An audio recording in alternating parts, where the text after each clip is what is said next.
John Warren stood before the city council, his heart racing with a mixture of excitement and nervousness. At 45, he was in his prime as an architect, and this moment felt like the culmination of years of hard work and dedication. The innovative design for a sustainable community center he was presenting was not just another project. It was his passion, his vision for bringing people together in a space that could truly make a difference.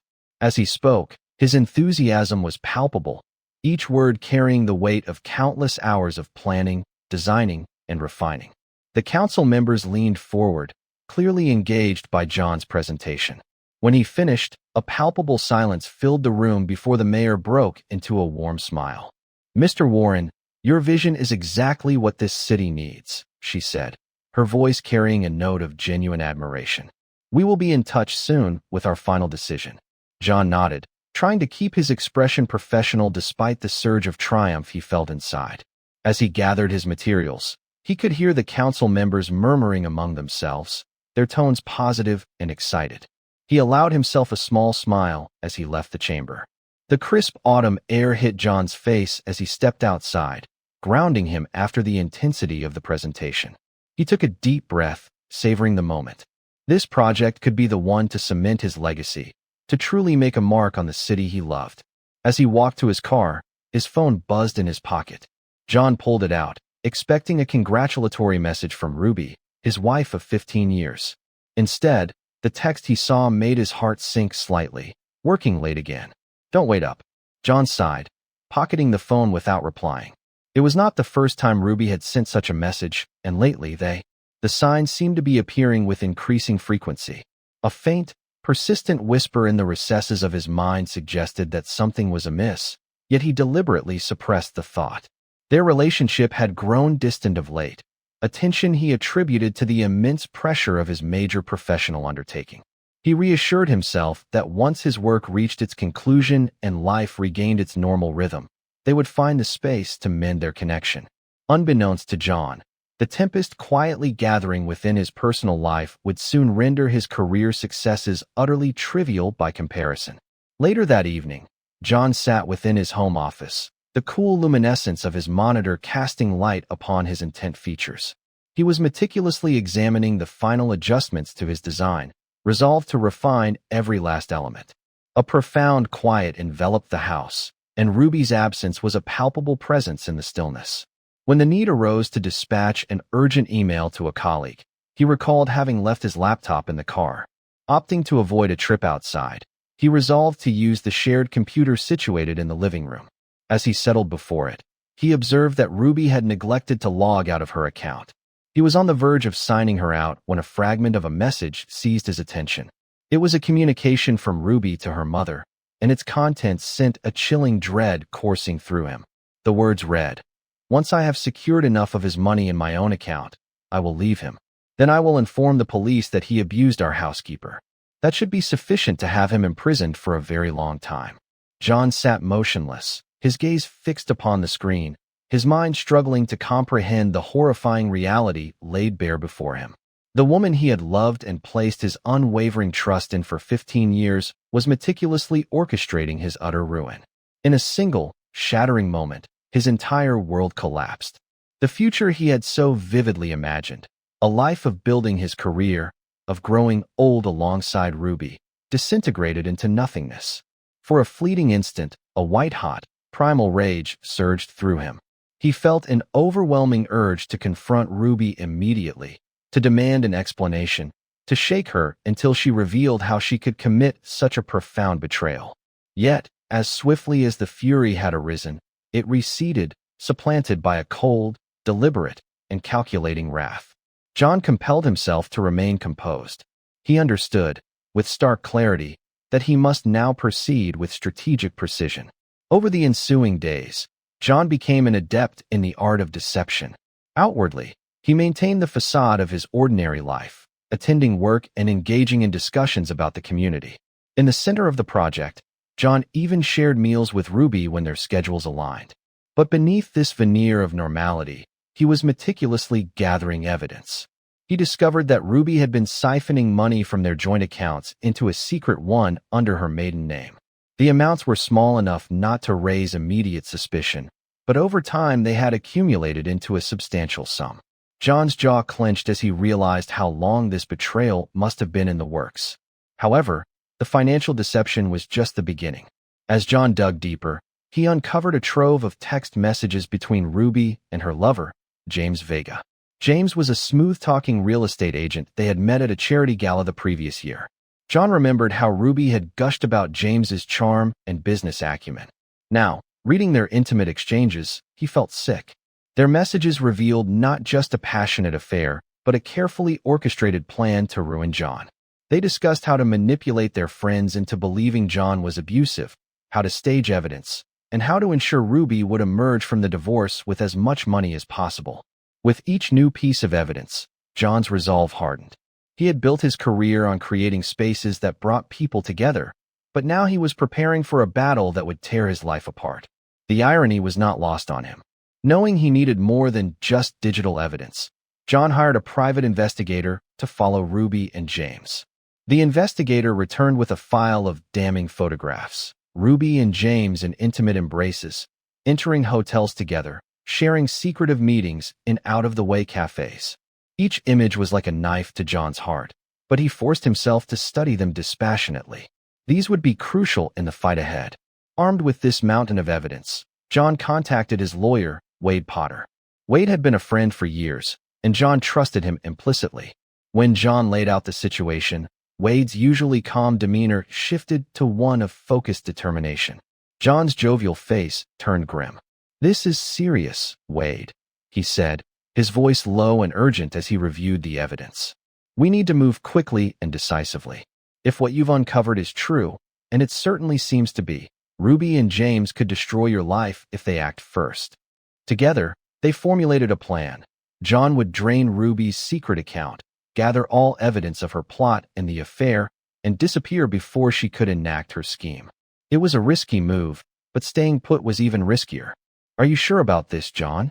Wade asked, concern evident in his eyes. "Once you set this in motion, there's no going back. Your life, as you know it, will be over." John met his friend's gaze steadily. "My life as I knew it ended the moment I read that email, Wade. Now, it's about survival and making sure justice is served." Wade nodded, impressed by John's resolve. "All right then, let's get to work." The next few days were a blur of activity. John moved money, compiled evidence, and made discreet arrangements for his disappearance. All the while, he maintained a facade of normalcy around Ruby, even as every smile she gave him, every casual touch, made his skin crawl. Finally, everything was in place. John packed a small bag with essentials, his heart heavy, but his determination unwavering. As he zipped up the bag, he heard Ruby's key in the lock.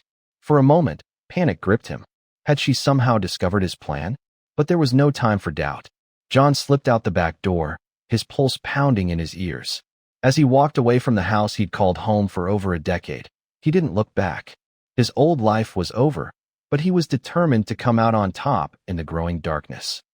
John Warren disappeared into the night, leaving behind a life built on lies and stepping into an uncertain future. But for the first time since discovering Ruby's betrayal, he felt a glimmer of hope. The storm was coming, but he was ready to weather it. Ruby Warren's heels clicked against the hardwood floor as she entered the empty house. The silence that greeted her was unusual, even unsettling. "John?" she called out, her voice echoing through the rooms. No response. A frown creased her perfectly made-up face as she moved from room to room, each one as empty and silent as the last. Something was off. John was always home at this hour, usually buried in his work in the home office. As the realization that John was indeed gone sank in, a cold tendril of fear wormed its way into Ruby's stomach. She rushed to their shared computer, fingers flying over the keyboard as she logged into their joint accounts. Her eyes widened in shock, mouth falling open as she stared at the screen. The accounts had been drained, every last cent gone. "That bastard," she hissed, hands clenching into fists. "He knows." Panic rising in her throat, Ruby grabbed her phone and dialed James with trembling fingers. He picked up on the second ring. "He knows." She spat into the phone, not bothering with pleasantries. "That bastard took everything and disappeared."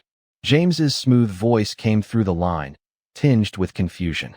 "Whoa, slow down, baby. What are you talking about? John, Ruby nearly screamed. He's gone, James, and he took all the money with him. He must have found out about our plan.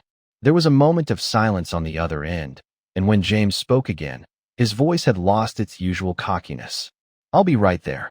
20 minutes later, James Vega strode into the Warren residence, his tailored suit and slick-back hair a stark contrast to the chaos unfolding around him. Ruby was pacing the living room, her earlier composure completely shattered. We need to find him before he goes to the police, James said, his own arrogance replaced by a palpable fear. He ran a hand through his hair, messing up its perfect arrangement. Ruby whirled on him, eyes flashing. No, she snapped. We stick to the plan. We'll say he abused the housekeeper and fled. It's our word against his. James stared at her, momentarily taken aback by her resolve. Vehemently, Ruby interjected. If he has evidence, he doesn't. But James cut her off sharply. He can't. We were careful. Yet even as she spoke the words, doubt crept into her voice. Had they truly been careful enough? Little did Ruby and James know, their every word was being recorded. John, always meticulous in his planning, had installed hidden cameras throughout the house before his departure. Their panicked conversation was providing even more damning evidence against them. As Ruby and James continued to argue, their voices rising and falling in waves of accusation and fear, the cameras silently captured it all. John's foresight was proving to be their undoing. Each word they spoke, another nail in the coffin of their scheme. Meanwhile, across town, John Warren was checking into a small, nondescript motel under an assumed name. The room was a far cry from the luxurious home he had shared with Ruby, but it would serve its purpose. John set his bag down on the worn carpet and took a seat at the rickety desk. From his bag, he pulled out a laptop and a stack of folders. Despite the turmoil in his personal life, John was determined not to let Ruby and James's betrayal derail his career. Over the next few days, John divided his time between meticulously organizing the evidence against Ruby and James and focusing on his community center project. The work provided a welcome distraction from the pain of betrayal, allowing him to channel his emotions into something productive. As he pored over blueprints and design specifications, John's mind occasionally wandered to Ruby and James. He wondered what they were doing, how they were reacting to his disappearance. A part of him, the part that still ached from their betrayal, hoped they were suffering. But John pushed those thoughts aside. He couldn't afford to dwell on the past. He had a future to secure, both personally and professionally. Back at the Warren residence, Ruby and James were putting their plan into action. To approach the police with a fabricated account of John's supposed abuse and abrupt vanishing, Ruby had devoted hours to rehearsing her narrative before the mirror, refining just the right blend of fear and fragility. James had guided her through the process, leveraging his background in sales to assist in shaping a persuasive story. As they waited in the police station to meet with a detective, Ruby leaned in close to James. "Remember," she whispered, "stick to the story no matter what they ask. Do not deviate." James nodded, his jaw fixed with resolve. He reached out and clasped Ruby's hand, a comforting gesture that was recorded by the security cameras mounted above. Detective Kane Hamilton entered the room, his experienced face composed in a neutral manner. Over his career, he had encountered numerous instances of domestic abuse. Yet something about this particular case felt amiss from the outset. "Mrs. Warren," he began, his tone professional yet not unkind. "Can you tell me what happened?" Ruby launched into her rehearsed account, her voice quivering at precisely the right moments. She depicted John as a monster, a man who displayed a charming exterior to the world while instilling terror in those at home. "He would get so angry," Ruby said, her eyes brimming with meticulously practiced tears. "The smallest things would set him off. But he was always so careful not to leave marks where people could see." James nodded gravely, fulfilling his role as the supportive friend. "I had no idea," he added. "John always seemed so calm and collected in public." Detective Hamilton listened, his expression remaining unchanged.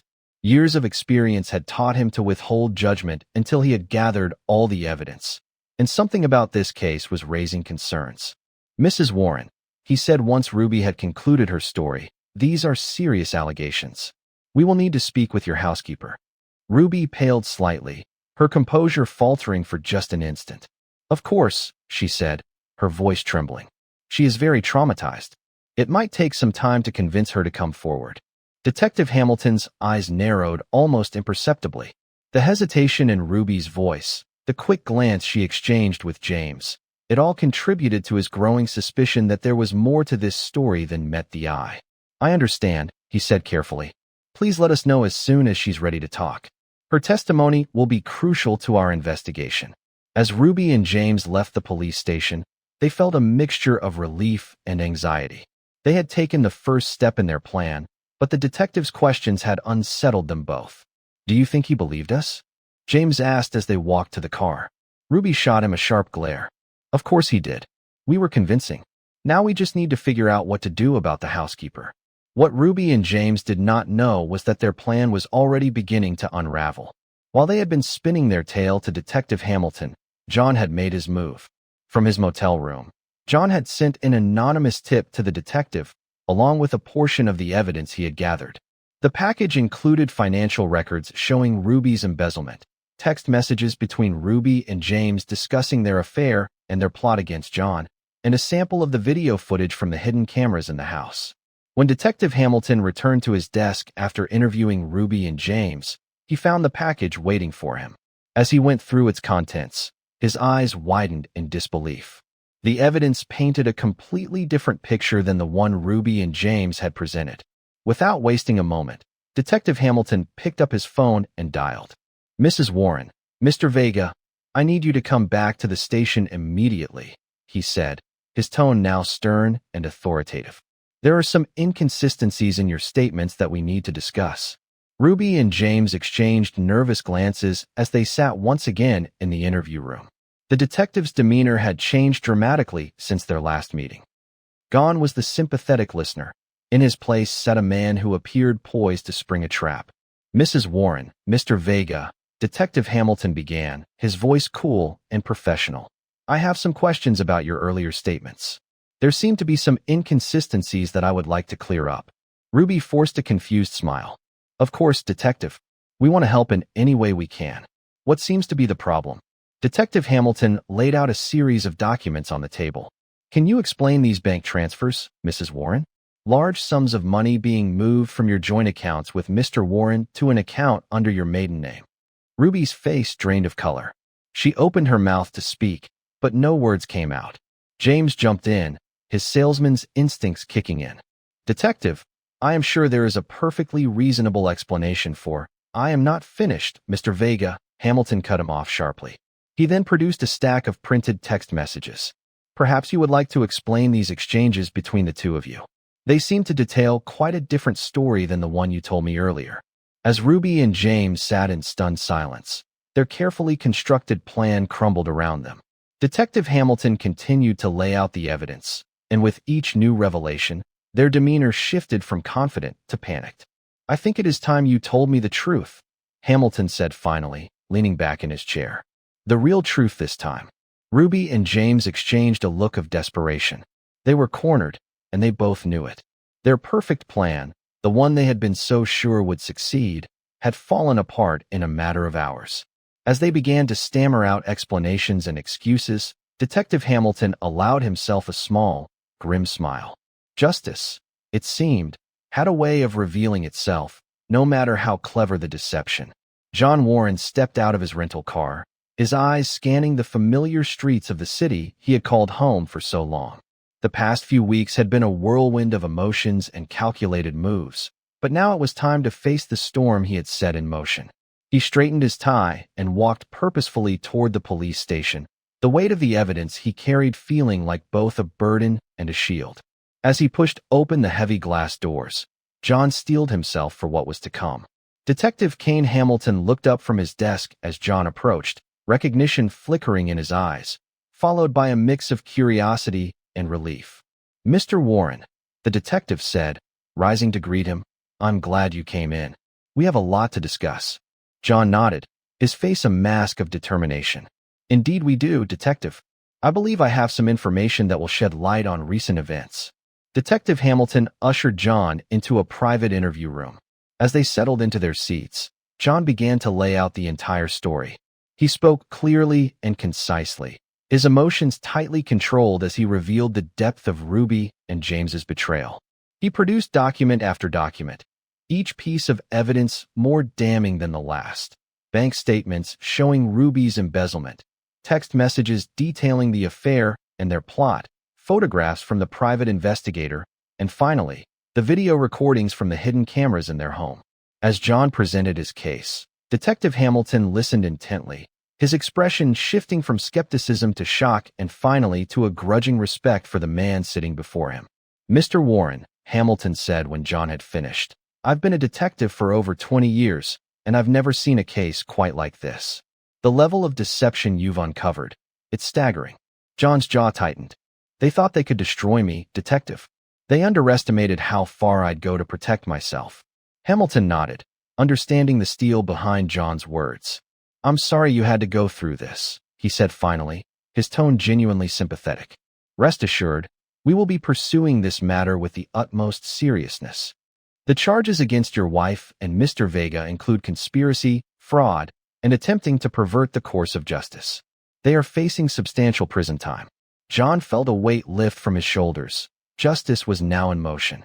The fear and anger that had consumed him for weeks began to ebb, replaced by a profound sense of vindication. As he stepped out of the station, John drew a deep breath of the crisp autumn air. For the first time since uncovering Ruby's betrayal, he felt he could breathe freely again. The road ahead would be difficult, but he was prepared to face it head-on. The next morning, John found himself once again standing before the city council. This time, however, the stakes felt different. His community center project, once merely a professional ambition, had become a lifeline, a beacon of hope amid the turmoil of his personal life. As he began his presentation, John set aside thoughts of Ruby, James, and the ongoing investigation. He focused entirely on his vision for the community center, pouring all his passion and expertise into every word. The council members listened attentively, their expressions reflecting not only interest but something more. Was it admiration? John realized that news of his personal struggles must have reached them, adding a deeper layer of context to his appeal. When he concluded, a hush fell over the room. John held his breath, awaiting the council's response. To his surprise, the mayor rose, a warm smile gracing her face. "Mr. Warren," she began, her voice resonant with genuine respect, "in light of recent events that have come to our attention, we wish to commend your strength and integrity. Your dedication to this project, despite the personal challenges you have faced, is truly admirable." John felt a lump form in his throat, but he maintained his composure, meeting the mayor's gaze steadily. "Your vision for this community center," she continued, "is precisely what our city needs. It's not merely about the building itself, but about the spirit behind it, the desire to create a place of connection, support, and renewal for all. Bringing people together to create something positive in the face of adversity. Mr. Warren, I am pleased to inform you that your project is approved." The room erupted in applause. John stood there momentarily, stunned by the turn of events. As the reality of the moment sank in, a sense of triumph washed over him. His professional dream was becoming a reality, even as his personal life had crumbled. In that moment, John realized that his dedication and resilience had seen him through both challenges. As the council members came forward to congratulate him, John allowed himself a small smile. He had weathered the storm and emerged stronger on the other side. Weeks passed, and John threw himself into the early stages of the community center project. The work provided a welcome distraction from the ongoing legal proceedings against Ruby and James. He immersed himself in blueprints and contractor meetings, finding solace in the tangible progress of his vision taking shape. But the day of reckoning could not be postponed forever. On a crisp morning in late autumn, John found himself standing in a crowded courtroom, watching as Ruby and James were led in, their hands cuffed behind their backs. The trial had been swift and decisive. The mountain of evidence John had gathered left little room for doubt. As the judge prepared to deliver the verdict, John studied the faces of the two people who had once meant everything to him. Ruby looked pale and drawn, her usually immaculate appearance now haggard. James, stripped of his arrogance, seemed small and defeated. When the judge pronounced them guilty of conspiracy, fraud, and attempting to pervert the course of justice, John felt no satisfaction. only a profound sense of closure. As Ruby and James were led away, Ruby caught John's eye. "I'm sorry," she mouthed, her face a mask of regret and fear. John simply turned away. He had no words for her, no forgiveness to offer. Their chapter was closed, and he was ready to move on. Leaving the courtroom behind, John stepped out into the cool autumn air, ready to embrace the future he had fought so hard to build. At the courthouse, John's gaze was captured by the construction site directly across the street. There, the foundation of his community center was being laid, the skeletal framework of the structure beginning to emerge. It struck him as a potent symbol, new beginnings rising from the ashes of betrayal and deceit. That evening, John sat in his new apartment, a glass of whiskey in hand. The space was smaller than the house he had shared with Ruby, yet it felt more like home. As he looked out over the city skyline, he reflected on the brutal journey he had endured. He had lost his wife and the life he had known, but he had preserved his integrity. He had confronted betrayal and emerged stronger and more resilient. The man seated there now was not the same one who had stood before the city council all those weeks ago, blissfully unaware of the storm about to break. As John sipped his whiskey, a sense of peace settled over him. He realized the future was full of possibilities. He had his health, his career, and a renewed sense of purpose. Whatever challenges lay ahead, he was prepared to face them. Setting down his glass, John turned to his drafting table, where the latest plans for the community center lay spread out. Tomorrow would bring new challenges and new opportunities to make a difference, and John Warren was ready for all of it. This is where our story concludes. Share your thoughts in the comment section. Thank you for your time. If you enjoyed the story, please subscribe to this channel. Click on the video you see on the screen, and I will see you there.